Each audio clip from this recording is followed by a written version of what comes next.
kick on to the main course, previewing Fantasy Super Rugby 2.0 Round 2. So in Round 2, we have buys to the Chiefs and the Brumbies. So I know in our league, a lot of fantasy managers are going to run into quite a few problems. I suspect many others will as well. Who wants to kick us off in the first fixture for this one? I will.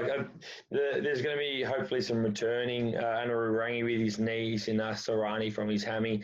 And who knows at the moment about Angus Blythe with his concussion. These are two sides that were sitting in the middle of that table for the Aussies before this coronavirus kicked off. But it'll be a ding-dong battle here. I reckon they're both pretty keen for it. The Reds are pumped after their last one, and the Rebels almost toppled the Brumbies. It's going to be played at Brookvale in Sydney's Northern Beaches. So right around the corner from Cargie, with 3,500 people allowed to attend. Surely they're not going to fill out 3,500 people with the numbers that were viewing the games on the weekend. I don't know, actually. That's kind of Northern Beaches rugby heartland, and I think because it's like the only fixture of rugby that they'll get up there, maybe it will. I don't know. Bought my ticket already, you know. I'm hoping that we see Pony Falmasa-Ili versus Daniela Tupou. They're both tight heads, but they're both massive boys in their scrum. That Rebel scrum was so good last week against the Brumbies, and so it's going to be really good to see these guys going head-to-head if he gets another crack. Harry Hooper, he didn't really do that much other than some good scrummaging, so we'd like to see him get his hand on the ball a little bit more. Yes, I know we're talking huge chunks just mainly about props, but fantastic. We've also, is he going to do enough to hold that spot from JP Smith, who does do a fair bit more around the paddock? The Rebels backline, they need to sort out their shit recently. If there's generally the shining light for the Rebels, and they have such talent there, they've got so much talent even on the bench and guys that don't get a run. I mean, if they're not using Kellaway and Koroibete, two lethal attack weapons, then, I mean, you're going to find yourself very hard-pressed to close out these matches. Tate McDermott, I don't know who said this, but he's the golden snitch. Which one of you boys was that? I put that in there, mate. Isn't that the Harry Potter thing, the golden snitch, mate? No, man, I agree with you. I like it. I said it's like he's covered in spiders. He's been covered in spiders, then lit on fire, mate. No one can touch him, and he's lightning quick. He is awesome, and we all think he's probably going to be the Wallabies scrum half. He's just such a good player, and you've got to be awake whenever he's got his hands on the ball. Hegarty missed a few kicks, and Jock took over and capitalised and helped win the Reds that game. So do we see Jock take back over the kicking role now, or is he still there just as a bit of a cover if Hegarty is missing his kicks? Early on in the year, they were talking about Jock as a potential kicker, and the main reason was he had a bit of a groin injury and stiffness, which was holding him out, but Hegarty's really sort of held that kicking reins down. So it'll be interesting to see what happens there. I think he's generally pretty accurate as well, right? Yeah, he's been pretty accurate, but Jock had two important chances late in the game and took them both after Hegarty was... Both gimmies, it should be said. Doesn't matter, still needed to step up. Diagunu, he was an absolute freak last week and is clearly keen to be playing footy. He wants to be staying in Australia. He's been offered contracts overseas, and so he wants a Wallabies jersey. So it's going to be interesting. You've got two Fijians, him and Koroibete, to see who's more keen for this jersey. But they're both playing similar styles, getting involved wherever they can, even off the back of rucks and maul. So this one's going to be an interesting game, boys. How do we see it going? Oh, look, as long as I think with Diagunu, as long as he doesn't get himself a red card, by doing something stupid again, he'll be right. But he was electric. I thought he was just. Koroibete couldn't seem to get himself involved for the Rebels, but Diagunu just found a way. He just went to where the ball was. You know what I mean? What I think is going to be really exciting, something that I really liked was we talk about with the Springboks, the bomb squad coming off the bench. Just the having these huge guys come off the bench. The Rebels had three massive blokes come off the bench. They had Trevor Hosea, Esai Hangana, and Rob Leota. Now I don't know if you've noticed yet, but Trevor Hosea and Esai Hangana have They're now maybe 20, 22. But they have filled out and been put through some proper gym programs. They had these 3 enormous dudes come on and just start hammering away at everyone. So I would be terrified to have them coming on late in the game. And if they get Izzy Nazarani back as well, the Rebels, wow, it's going to be tough work in the forwards, I'll tell you that much. Yeah, I mean, you saw Josh Kemeny get a debut. It'd be good to see, maybe Michael Wells plays 6. And then, as you said, Nasaroni comes back into number 8. And I think that's going to be a better rounded back row for them as well. That's it. I think the Reds are going to take it though. From me, so I think the Reds are going to edge this one here. I do too. And I think, look, whilst we were talking about the Rebels scrum that was fantastic against the Brumbies last week, the Red scrum was fantastic against the Tars. I think the Red scrum will have them as well. So, but going to be a good game. And I just think it's hard not having a home base as well for the Rebels. Like, it's going to get harder and harder for them while they spend week after week on the road. Yeah, I agree. Definitely a factor.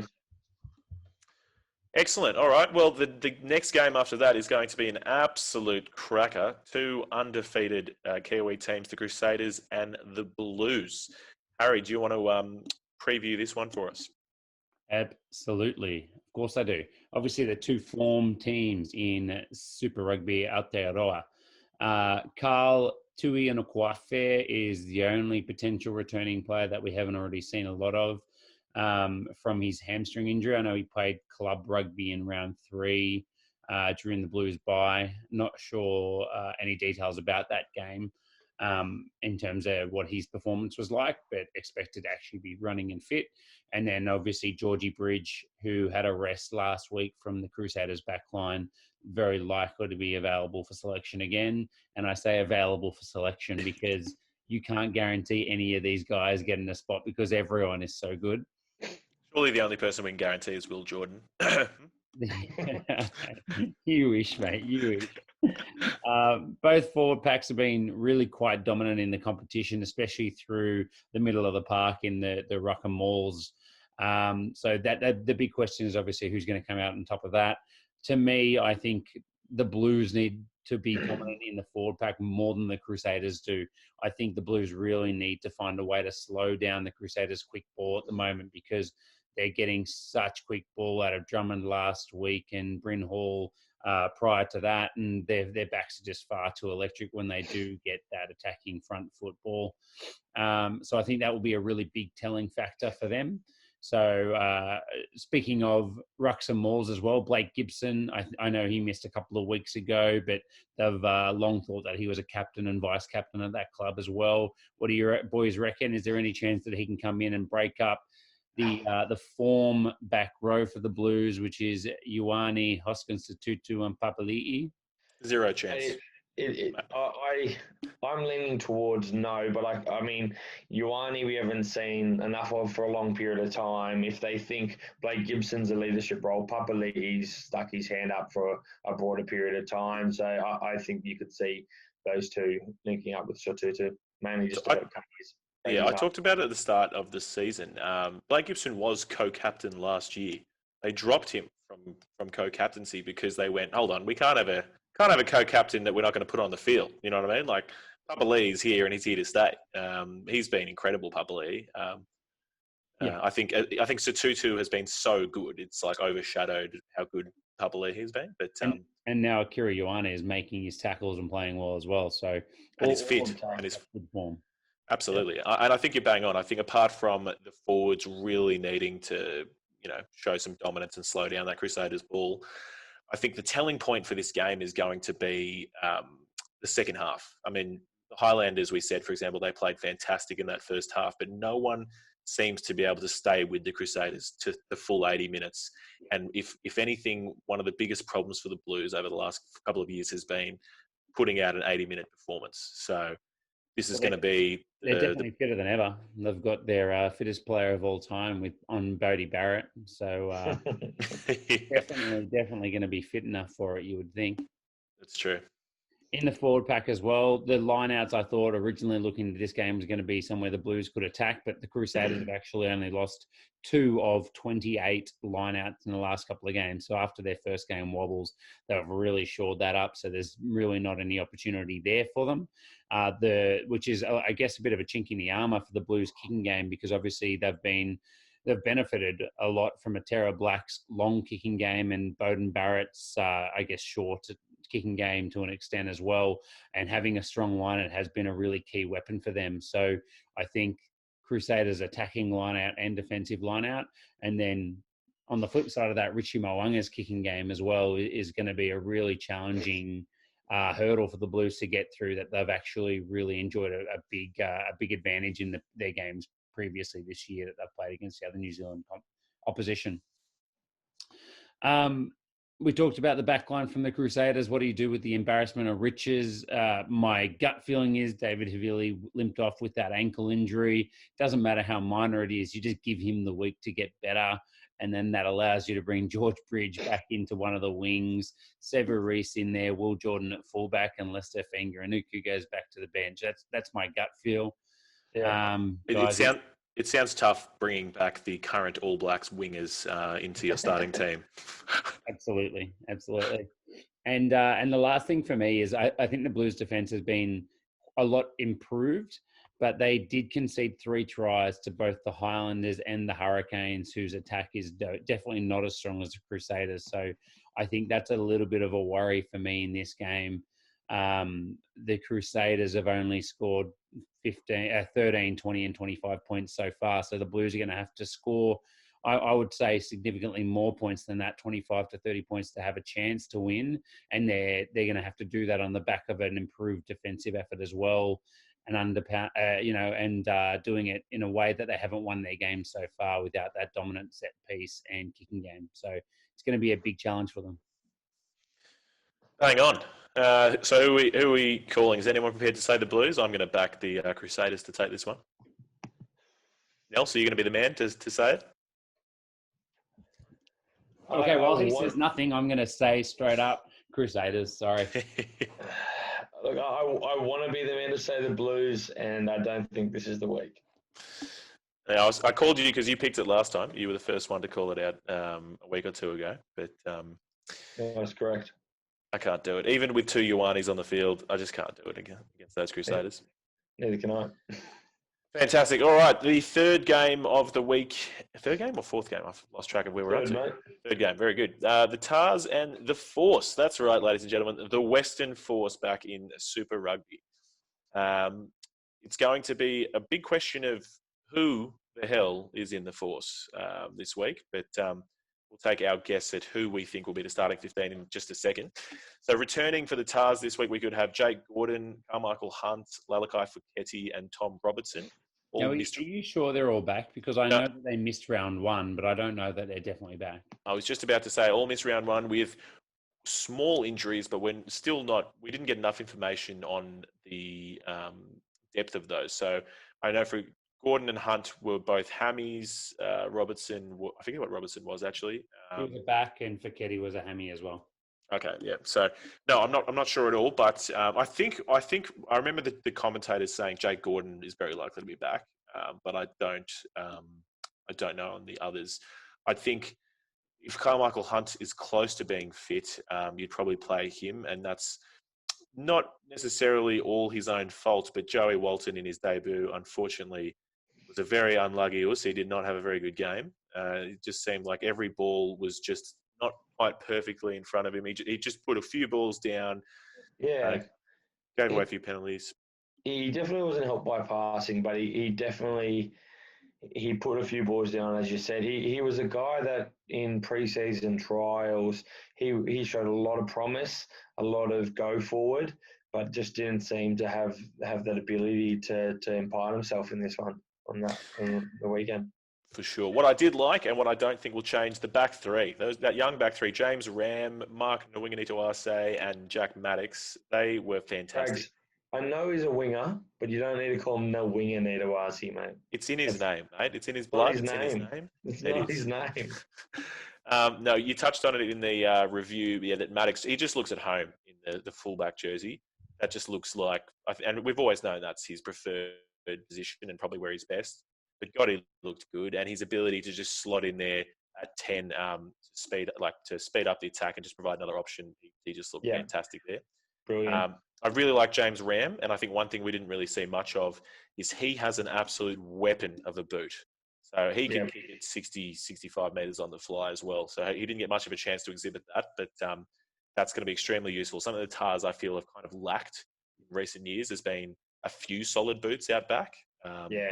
And particularly with the Australian games on the weekend, the new 50-20 rules, the 22-50 rules and whatever, you saw a lot of times they were going for that. That can make a huge difference, those games.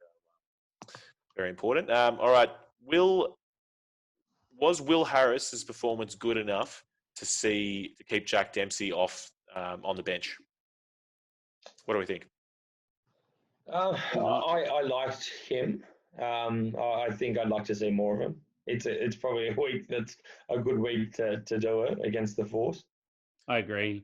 I hope it is, but it was a little bit of a mixed bag from him, but there was plenty of positives. I agree. Very good. I don't think we can see Swinton dropped after his performance. I mean, yes, he didn't score that well in fantasy, but I just think what he was bringing to the team was fantastic. Just the hits and the energy, the presence. You just want to see more of that. Absolutely. But so otherwise, we don't think much will change for the Tars. Getting to the Force. The Force dominated the NRC last year. It was 41-3. Was that the grand final score? Because that's huge. And they won 8 of 9 throughout the season, only losing to New South Wales, which has a few of the guys, New South Wales country, a few of the guys in this Waratahs team. Absolutely. Now, in our draft last week, obviously the Force had the bye, but one Force player did manage to get picked up, and it's Kyle Godwin, a player we've all long liked. But anyway, let's pump through what we expect the Force first starting 15 to be. So in the forwards, I'll do the forwards, and why don't one of you take the backs? Angus Wagner, starter prop. Andrew Reddy, probably over Heath Testman, old Heath Testman, who's kind of just there as an old head. Kieran Longbottom or Tom Sherman at tight head. John Bardul or Jeremy Thrush to take out one of the locking positions, kind of older, more experienced locks. Fergus Lee Warner, someone Nelson's touched on before, possibly a young, exciting lock. The back row, definitely Stander will be in there at 8, and we're thinking probably Henry Stowers and Kane Kateka. Yep. For the backs, there's no doubt Captain Ian Pryor is going to be taking that 9 jersey. We'd love to see Jono Lance come in at 10, but he's had very limited time with the squad. Nick Eustace is another young player. I think he was at the Brumbies previously, who's quite good. I think he'll get that starting spot at number 10. I think on the left wing, Jonah Placid, I'm a big fan of Jonah Placid, but also Brad Lacey is a great attacking player, so it'll be out of those two fighting for that spot. Kyle Godwin, he's got limited time, but he is Kyle Godwin, so it's out of him and Henry Tafu at 12. When we say limited time, I think part of that is that I know with John O'Lance, he's still in the 14-day quarantine until maybe last week. Yeah, Lance and Godwin both were. Yeah, so it's been hard to train in quarantine. It is, but I mean, Henry Tafu is a good player, but I guess we'll see. And then if Henry Tafu doesn't play 12 there, good chance we'll see him filling in at 13 with Marcel Bracchi or AJ Alatimu as the backup for that 13 jersey. Brian Ralston will be on the right wing. He's an electric, quite exciting young player. It will be interesting to see how he goes at Super Rugby level, but he's another guy from Aussie Under-20s who you should keep your eye on. Jack McGregor at fullback, likes to get himself involved with ball in hand, got a good kick on him. I think he's a lock-in for that 15 jersey. And has a fantastic mullet. And he does have majestic. A Jack Goodhue-esque mullet. He's more of like a 10-15 mold as well for those that don't really know him. I think he could be quite a good player for them in terms of fantasy. Yeah, I think so. Fantastic. Harry, are you trying to force someone to pick him up? Is that the play here? This is the thing that everyone in Australia is sort of debating, whether the Force will beat anyone. And if they do beat someone, it's probably going to be the Tars. Can you guys see it happening? Look, no, I can't without seeing any games have been played. But I know that they're definitely going to beat the salaries of the other Super Rugby teams. I can tell you that much. So, Harry? Uh, we really don't have any form line to get a good idea. But no, I would be surprised if they could jump to Super Rugby level and immediately take a win. I know Morgan Turinui said you hope that the level of Australian Super Rugby is enough above NRC that they will struggle to live up to that level, that jump. But I kind of also want to see them play really well. So. If we're not seeing the likes of, John O'Lance, Carl Goodwin even get a start for them as well this week because of the limited time, the team's not as good as their NRC team. They lost a lot of their top players, went to other provinces to actually get the Super Rugby gigs. So if they do beat the Tars here, it's quite concerning.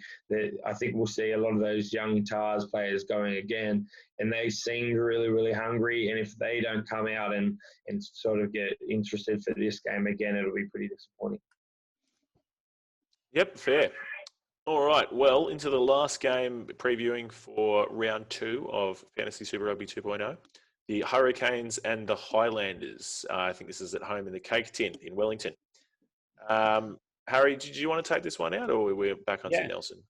Yeah, so Nehe Milner-Skudder was targeting this game on his revised date. So obviously, it's been a long time coming for him. So I'm not too confident at the start of the week until I hear something in the paper saying that he's in the starting side.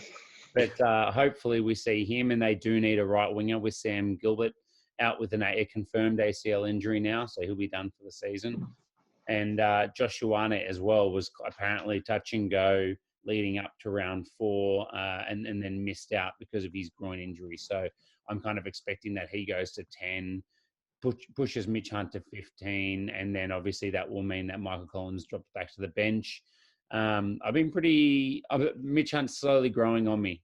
His running game, his turn of speed is definitely better than I had previously thought it was. But obviously, I think having Josh Ioane at 10 is the obvious option, and Mitch Hunt a good second fly half at the back of the line there and just slotting in when he's needed. So I think that'll hopefully work well for them, and it'll mean that the Highlanders have a lot more wit on their attack as well, which is going to be exciting to see. And hopefully it means that Jonah Nareki can get a lot more ball. Despite the stuff up at the end of midway through the last game, he still really excites me, and he does a lot of good things as well. So more ball in hand for him, the better, I think. Yep. This is probably a much harder one to pick than we would have thought a week ago, because we all thought the Hurricanes were going to be the bottom team, but then they dispatched the Chiefs pretty comfortably. So with Jordan Barrett back, I think that he's probably the key to the Hurricanes, and Artie Sevilla's kind of lift in form as well.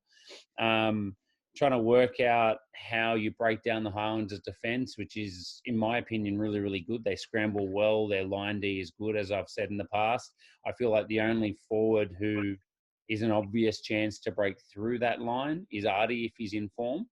Otherwise, I feel like you need Geordie Barrett doing what he did last week, which is slotting it at first receiver and throwing the long ball over the top and trying to use the width on the game. So I think it will be more challenging this week for the Hurricanes to score points than what it was against the Chiefs. And for that reason, I think Highlanders are probably the team to beat in this one. Yeah, look, I'll have to back you on that. I think they've just been in a rich vein of form, but also Shannon Frizzell and Mick Ailey too, they've been fantastic. And if Artie's not on his absolute A game, the forwards are going to get the upper hand in the Highlanders, I think. I think we're predicting showers at this stage, which is nothing new for Wellington as well. So I'm thinking back to that Blues Highlanders games where it was absolutely pouring, and I thought the Highlanders dealt with that really well with the exception of Scott Gregory, and I don't think that there's any risk of getting 15. I think the Highlanders will take this one out, but I think the Hurricanes will give up, put up a good fight. And it should be said that Josh Dixon probably gone. Jack Wheaton, I think, is probably the most likely replacement. And from memory, I think he has a bit of an engine and makes a lot of tackles. Yep, he's good, and that should see Selby Rickett find his way onto the bench, who also I think has been pretty good. So. Yeah, great. Yeah, for sure. Fantastic. All right, well, that rounds out our main course.